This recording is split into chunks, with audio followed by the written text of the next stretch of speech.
Hallo en welkom by nog 'n Bioskoop webepisode. Ons plaas die kollig op My Father's Wall, 'n Suid-Afrikaanse rolprent wat vir die heel eerste keer in Afrikaans sowel as Engels gekyk kan word.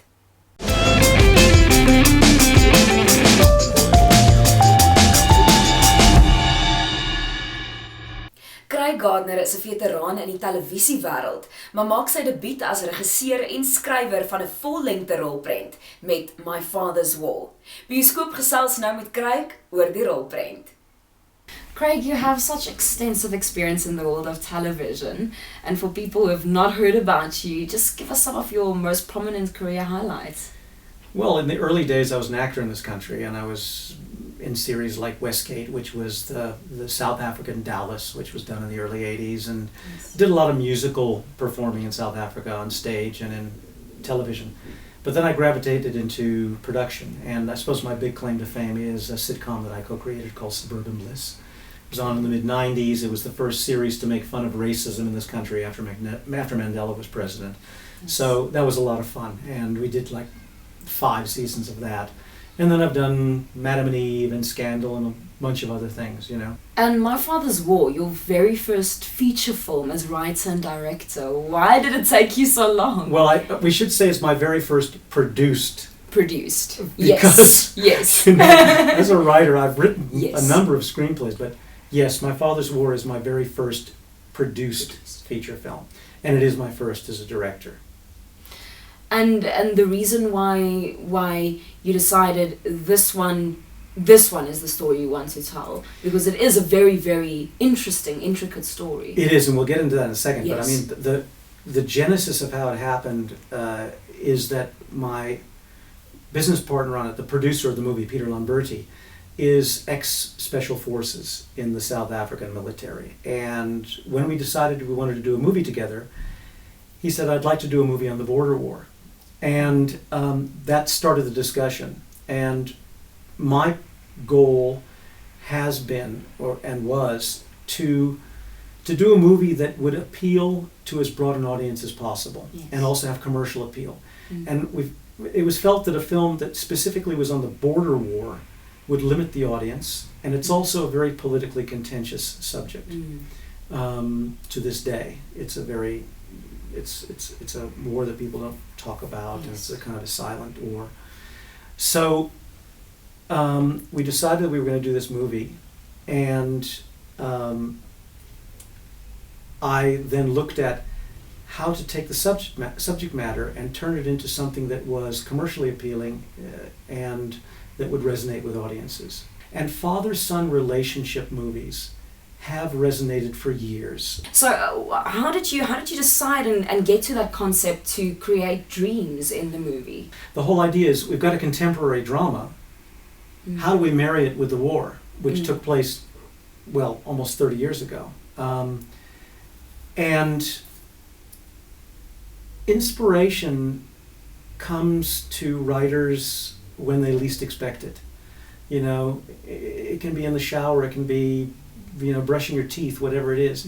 And I was just watching television. I was watching something random, and I suddenly just thought, dreams. You know, this guy has dreams. So what can happen is we can tell our story in present day, but then he has dreams in which he is a combat soldier in the war.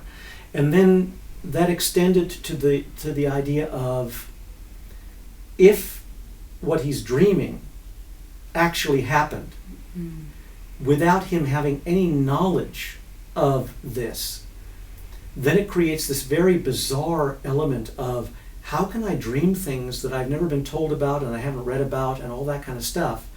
And then what we can do is we can put stuff into the dreams that, by being exposed to them, will completely change the main character's perception of his father and of the war, and just the foundation upon which he's built himself erroneously over the years. Now, talking about the writing, how long did the writing process take? And just take us through the emotional roller coaster you went on whilst writing. You know, it's funny when you're writing. I mean, you wouldn't want to come into the room while I'm writing, because if the actor is crying, I'm crying. If they're laughing, I'm laughing. So you feel, while I'm writing, I feel the emotions. I get into the character completely. And it's a bit schizophrenic, because if I'm doing a scene between yourself and myself, and you're angry and I'm sad, I'll feel your anger and I'll feel my sadness. So it's really like a Jekyll and Hyde thing. And you know, my wife just stays out of the room because it's weird to be around me when I write. But it took about 7 weeks to write the movie. It's a really labor-intensive process, but it's very rewarding. And then the war scenes, obviously, a very realistic aspect that you guys needed to showcase with regards to wardrobe and technicalities. Was that difficult? Actually not, because we had really great technical advisors. The one thing we wanted to do was be true to the period. You don't want somebody who was in the border war to watch this movie and say, they didn't use those weapons and they didn't use that webbing, and you know. So we brought in proper technical advisors who had been part of the war, and so every aspect of that, from weapons to wardrobe to vehicles to the way things were handled, was done by these technical advisors. Edwin and Stian went through a couple of days training beforehand, you know, how to carry a rifle, you know, how to react and like that. So it's so we went through all that. The directing aspect, your three main actors, Stian, Erika, and Edwin, they are known for their fantastic acting and the way that they just transform into these beautiful characters. As a director, was it difficult for them to get into these very dramatic and complex characters? What was your thoughts on that as director? It was actually, well, I mean, you'd have to ask them how easy or difficult it was, but what we did do was we had 3 days of rehearsal before we started shooting. We went into the house and we rehearsed every single scene in sequence and blocked all the scenes for the movie that happened between the family and the house. So before we started shooting, they already knew their relationships, their characters, their blocking. So when they were learning their lines and they were just placing themselves in the movie, they had a context with which to place it, which was really valuable for all of us, because when we walk on the set the first day of a shoot, it's not nice if you haven't worked yet. So we already worked together, and they really developed these relationships. And Stian and Edwin have worked a bit, and they really knew each other well. So Edwin was thrilled to be playing his son. What was really great was that we had conversations about how we were going to pitch this material, you know, as actors and as a director. Because it's such a heavy subject matter, and the dialogue, I mean, the conflict in this family is so heavy, it's very easy to tip it into melodrama. Yes. And that's the one thing that I hate. I hate melodrama. You know, I love you. You know, just say it like a person, you know. So what we did was we really tried to pitch all the relationships and all the acting performances as real as possible. Your decision to create this film in both Afrikaans and English, that's a first in a local film, as I understand.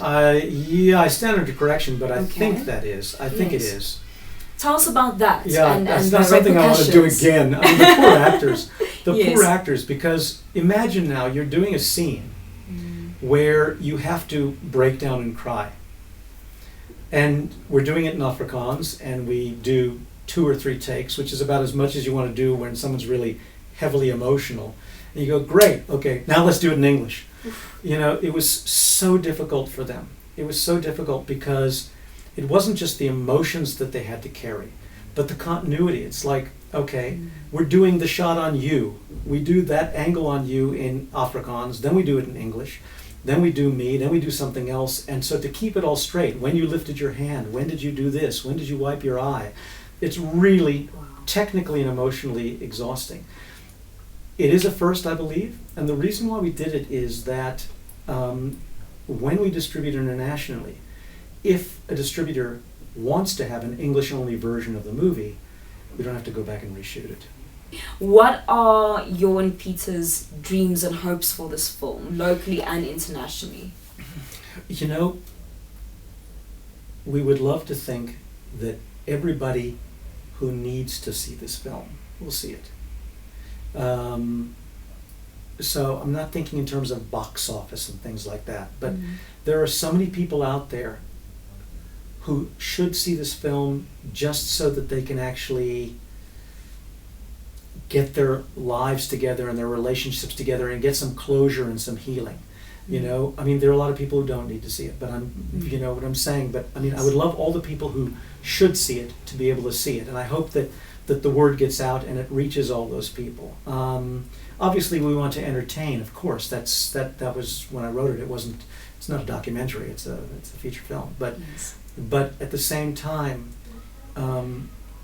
I feel that there's something in the movie that can speak to people who have need to watch it. As far as international is concerned, we'd love to see this thing reach an international audience so that people overseas can understand a little bit about the war, and also, you know, father-son relationships are global. Maybe it'll speak to somebody somewhere. To close off, Craig, are we going to see more feature films from you in the future? No, we are. I mean, I've already got a couple that are in development. Right. How many I'm going to direct, I don't know, because directing is exhausting. You know, making the movie is one thing, but the post-production and everything else is I mean, I can write 3 movies in the amount of time it takes to direct one. You know, so I would love to direct more, but I think I have to recover from this one first. My Father's War, 'n treffer kombinasie van verhoudings en die oorlog. Maak seker jy gaan kyk dit by jou naaste fliekteater. Tot 'n volgende keer van my Dee Theart. Lekker fliek.